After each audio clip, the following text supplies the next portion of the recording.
ഇപ്പോൾ വരുന്നൊരു വാർത്തയിലേക്കാണ്. First on Reporter. Save box തട്ടിപ്പ് കേസിൽ നടൻ ജയസൂര്യയെ ഇഡി ചോദ്യം ചെയ്യുന്നു. കൊച്ചി ഇഡി ഓഫീസിലാണ് ചോദ്യം ചെയ്യൽ. സേവ് ബോക്സിന്റെ ബ്രാൻഡ് അംബാസിഡറായി ജയസൂര്യയ്ക്ക് കരാറുണ്ടായിരുന്നതായി ഇഡി. SS ശരൺ വിശദാംശങ്ങളുമായി ചേരുകയാണ്. ശരൺ, എപ്പോഴാണ് ഈ ചോദ്യം ചെയ്യൽ ആരംഭിച്ചത്?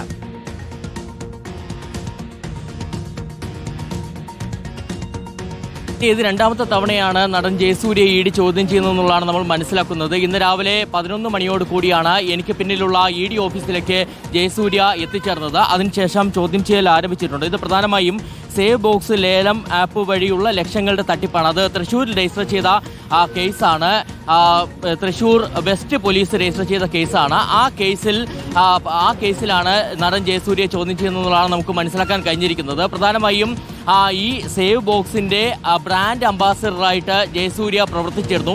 അതിന്റെ ബ്രാൻഡ് അംബാസിഡർ ആയിട്ടുള്ള കരാർ, ജയസൂര്യയ്ക്ക് അത്തരത്തിൽ കരാറുണ്ടായിരുന്നു എന്നുള്ള വിവരം കൂടിയാണ് ഇഡിക്ക് ലഭിച്ചിരിക്കുന്നത്. അപ്പോൾ സ്വാഭാവികമായിട്ടും ഈ തട്ടിപ്പിൽ ജയസൂര്യയ്ക്ക് പങ്കുണ്ടോ, അതിനെക്കുറിച്ച് അറിയാമായിരുന്നു എന്ന കാര്യത്തിൽ വ്യക്തത വരുത്തുന്നതിന്റെ ഭാഗമായിട്ടാണ് ജയസൂര്യയെ വിളിച്ചു വരുത്തിയിരിക്കുന്നത്. ഇപ്പോൾ കൊച്ചി യൂണിറ്റാണ് ജയസൂര്യയുടെ ചോദ്യം ചെയ്യലുമായി മുന്നോട്ട് പോകുന്നത്. ഞാൻ സൂചിപ്പിച്ചതുപോലെ നേരത്തെ ഒരു തവണ ജയസൂര്യയെ ഇഡി ഓഫീസിലേക്ക് വിളിച്ചു വരുത്തി ചോദ്യം ചെയ്തിരുന്നതാണ്. ഇത് രണ്ടാമത്തെ തവണയാണ് വീണ്ടും ജയസൂര്യയുടെ ചോദ്യം ചെയ്യൽ നടക്കുന്നത്. എന്തായാലും ഇഡിയിൽ നിന്ന് നമുക്ക് സ്ഥിരീകരിക്കാൻ കഴിഞ്ഞിരിക്കുന്ന കാര്യം ഇതാണ്. അതായത് സേവ് ബോക്സ് തട്ടിപ്പുമായി ബന്ധപ്പെട്ടാണ് ചോദ്യം ചെയ്യൽ നടക്കുന്നത്. സേവ് ബോക്സിന്റെ ബ്രാൻഡ് അംബാസിഡറായിട്ട് ജയസൂര്യയ്ക്ക് കരാറുണ്ടായിരുന്നു എന്നുള്ള വിവരം തങ്ങൾക്ക് ലഭിച്ചിരുന്നു.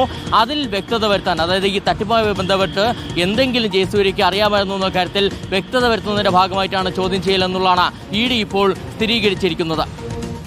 ശരൺ, അതായത് ഈ ബ്രാൻഡ് അംബാസിഡറായി എന്ന നിലയിൽ മാത്രമാണ് ജയസൂര്യയെ ഈ ഘട്ടത്തിൽ ചോദ്യം ചെയ്യുന്നത്. ഈ സേവ് ബോക്സ് എന്ന് പറയുമ്പോൾ ഇതൊരു ബെറ്റിംഗ് ആപ്പ് എന്നാണോ മനസ്സിലാക്കേണ്ടത്?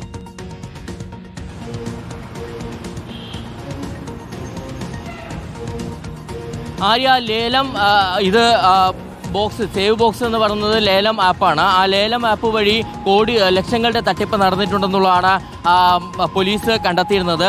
പ്രധാനമായും ഇതുമായി ബന്ധപ്പെട്ട് നേരത്തെ തൃശ്ശൂർ വെസ്റ്റ് പോലീസ് ഒരാളെ അറസ്റ്റ് ചെയ്തിരുന്നതാണ്. 43 ലക്ഷം രൂപ തട്ടിപ്പ് നടന്നു എന്നുള്ളത് പോലീസ് കണ്ടെത്തുകയും ചെയ്തിരുന്നതാണ്. അതിന്റെ തുടർച്ചയായിട്ടാണ് കള്ളപ്പണ ഇടപാട് സംബന്ധിച്ചുള്ള പരിശോധനകളിലേക്ക് ഇഡി കടന്നിരുന്നത്. അങ്ങനെ ഇഡി ഇതുമായി ബന്ധപ്പെട്ട് ECI രജിസ്റ്റർ ചെയ്യുന്നു. അങ്ങനെ ECI രജിസ്റ്റർ ചെയ്ത വിശദമായ അന്വേഷണം നടക്കുന്നതിനിടയിൽ ഈ സേവ് ബോക്സിന്റെ ഉടമയടക്കമുള്ള ആളുകളുടെ ചോദ്യം ചെയ്യലിലേക്ക് ഇഡി പോവുകയും ചെയ്തിരുന്നതാണ്. ഇതിനിടയിലാണ് ഇപ്പോൾ സേവ് ബോക്സിന്റെ ബ്രാൻഡ് അംബാസിഡറായിട്ട് ജയസൂര്യയ്ക്ക് കരാറുണ്ടായിരുന്നു എന്നുള്ള വിവരം ലഭിക്കുകയും അതിന്റെ അടിസ്ഥാനത്തിൽ ജയസൂര്യയെ വിളിച്ചു വരുത്തി ചോദ്യം ചെയ്യുകയും ചെയ്യുന്നത്. എന്തായാലും രാവിലെ ആരംഭിച്ച ചോദ്യം ചെയ്യൽ ഇപ്പോഴും കഴിഞ്ഞിട്ടില്ല. ഒരുപക്ഷെ വൈകിട്ടായിരിക്കും ചോദ്യം ചെയ്യൽ പൂർത്തിയാവുക എന്നുള്ളതാണ് നമ്മൾ മനസ്സിലാക്കുന്നത്. എന്തായാലും വളരെ പ്രധാനപ്പെട്ട ചോദ്യം ചെയ്യലാണ്. കാരണം ഏതെങ്കിലും വിധത്തിൽ ഈ ആപ്പുമായിട്ട്, അതായത് ഈ തട്ടിപ്പുമായി ജയസൂര്യയ്ക്ക് ബന്ധമുണ്ടോ, അതിനെക്കുറിച്ച് അറിയാമായിരുന്നു എന്നുള്ള കാര്യത്തിൽ വ്യക്തത വരുത്താനാണ് ഇഡി ശ്രമിക്കുന്നത്. സ്വാഭാവികമായിട്ടും അതിൽ ജയസൂര്യ നൽകുന്ന മൊഴി വളരെ പ്രധാനപ്പെട്ടതാണ്. നേരത്തെ നൽകിയിരുന്ന മൊഴി, അതിന്റെ അടിസ്ഥാനത്തിലുള്ള പരിശോധനകൾ ഇഡി നടത്തിയിരുന്നു എന്നുള്ളതാണ് നമ്മൾ മനസ്സിലാക്കുന്നത്. അതിനുശേഷം ഇപ്പോൾ രണ്ടാമത്തെ തവണയും വിളിച്ചു വരുത്തി മൊഴി രേഖപ്പെടുത്തുകയാണ്. ഒപ്പം തന്നെ അങ്ങനെ സാധാരണഗതിയിൽ ഇഡി മൊഴികൾ ശേഖരിക്കുകയാണെന്നുണ്ടെങ്കിൽ അത് ക്രോസ് ചെക്ക് ചെയ്യാനുള്ള വലിയ പരിശോധനകളിലേക്ക് കടക്കുകയും ചെയ്യും. അപ്പോൾ ഒരു വശത്ത് ഇത്തരത്തിൽ ജയസൂര്യയ്ക്ക് ഇതിൽ പങ്കുണ്ടോ എന്ന് കണ്ടെത്താനുള്ള പരിശോധന നടക്കുമ്പോൾ തന്നെയാണ് ഇപ്പോൾ ജയസൂര്യയുടെ മൊഴി രേഖപ്പെടുത്തി ഇഡി മുന്നോട്ട് പോകുന്നത്. ശരി, SS ശരണാണ് വിശദാംശങ്ങൾ നൽകിയത്. സേവ് ബോക്സ് ആപ്പ് തട്ടിപ്പ് കേസിൽ നടൻ ജയസൂര്യയെ ഇഡി ചോദ്യം ചെയ്യുന്നു എന്ന ഏറ്റവും പുതിയ വാർത്തയാണ് ഇപ്പോൾ പുറത്തുവരുന്നത്.